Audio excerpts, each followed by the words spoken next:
Good morning students. आज हम पढ़ेंगे पीरियोडिक प्रॉपर्टीज़। पीरियोडिक प्रॉपर्टीज़ क्या होती हैं बेटा? The properties which show some regular trend from left to right और top to bottom in periodic table.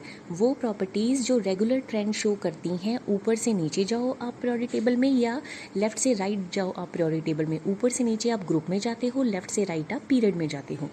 तो सेम ट्रेंड अगर शो करे, अगर ग्रुप में इंक्रीज़ कर रही है तो इंक्रीज़ करे, पीरियड में डिक्रीज़ कर रही है तो डिक्रीज़ करे, तो वो प्रॉपर्टी जो सेम रेगुलर ट्रेंड शो करती हैं उन्हें कहते हैं पीरियोडिक प्रॉपर्टीज़। पहली पीरियोडिक प्रॉपर्टी है एटॉमिक रेडियस, या इसे साइज भी कह सकते हैं। It is the distance from the centre of atom to the outermost shell of the element. देखो, किसी भी एटम के सेंटर से लेके सबसे लास्ट शेल का जो डिस्टेंस होता है, that distance is known as atomic radius. It is the distance from centre of atom, atom के सेंटर से लेके लास्ट शेल तक का जो डिस्टेंस है, that is called atomic radius.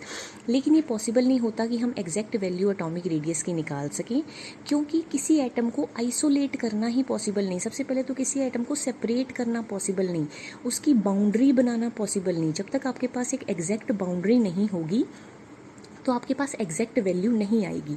इसीलिए एटॉमिक रेडियस की एग्जैक्ट वैल्यू फाइंड करना पॉसिबल नहीं होता, क्योंकि किसी एटम को आइसोलेट करना मुश्किल है। आइसोलेट मतलब पूरा अकेला निकालना मुश्किल है, और उसकी बाउंड्री एग्जैक्ट ड्रॉ करना मुश्किल है। ठीक है, तो there are 3 types of atomic radius. 3 तरह की एटॉमिक रेडियस होती हैं बेटा। 3 तरह की एटॉमिक रेडियस होती है। पहली होती है कोवलेंट रेडियस। कोवलेंट रेडियस क्या होता है? It is the 1/2 of the distance between centre of 2 covalent bonded atom. देखो, 2 एटम्स ने कोवलेंट बॉन्ड बनाया। कोवलेंट बॉन्ड मतलब जो शेयरिंग ऑफ इलेक्ट्रॉन से बनता है। एक ये एटम है, इसका न्यूक्लियस, एक ये एटम है, इसका न्यूक्लियस। इन्होंने आपस में बॉन्ड बनाया तो इनकी ओवरलैपिंग हुई।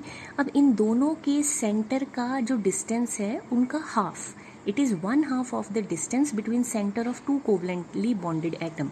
कि इनके जो डिस्टेंस का, सेंटर का डिस्टेंस है, उसका हाफ होती है covalent radius. Covalent radius is d/2। d जो है इन दोनों के सेंटर का डिस्टेंस है। ठीक है, कोवलेंट रेडियस हमेशा एक्चुअल रेडियस से कम होती है।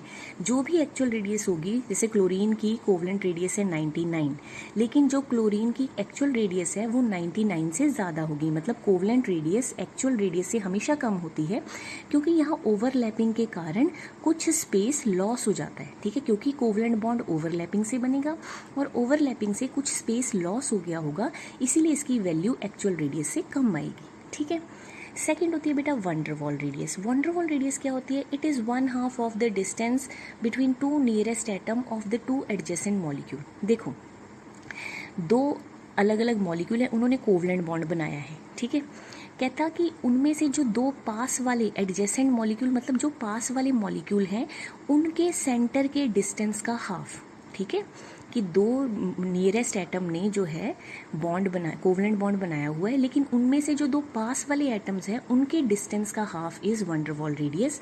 ये हमेशा ज़्यादा होती है बेटा एक्चुअल रेडियस से, क्योंकि यहाँ पे देखो बीच में एक्स्ट्रा स्पेस कैलकुलेट हो जाता है। ठीक है, एग्जैक्ट बाउंड्री तो इनकी ये है, लेकिन ये बीच में एक्स्ट्रा स्पेस कैलकुलेट कर लेती है, इसीलिए वन डर वाल रेडियस जो है कोवलेंट रेडियस से या एक्चुअल रेडियस से हमेशा ज़्यादा होती है। ठीक है, वन डर वाल रेडियस कैसे निकालते हैं? कि 2 एटम्स ने कोवलेंट बॉन्ड बनाया है, उनके जो नियरेस्ट एटम है उनका जो डिस्टेंस है उसका हाफ। ठीक है, जैसे वन डर वाल रेडियस क्लोरीन की 180 है और कोवलेंट रेडियस 99 है, तो कोवलेंट रेडियस एक्चुअल से कम है क्योंकि यहाँ पे थोड़ा सा स्पेस लॉस हो गया। वन डर वाल रेडियस एक्चुअल से ज़्यादा है क्योंकि यहाँ पे एक्स्ट्रा स्पेस कैलकुलेट कर लिया। तीसरी होती है metallic radius. It is the 1/2 of the distance between centre of 2 adjacent metals.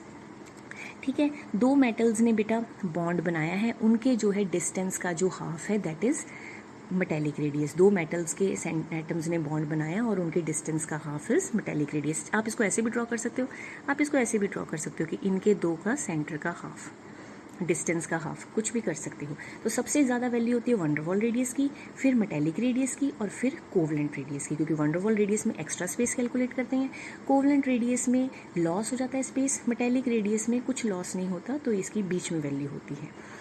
Covalent radius easiest to calculate होती है, तो हम जनरली हर केस में कोवलेंट रेडियस ही कैलकुलेट करते हैं। लेकिन नोबल गैसेस जो है वो कोवलेंट बॉन्ड नहीं बनाती, तो हम नोबल गैसेस में वन डर वाल रेडियस कंसीडर करते हैं।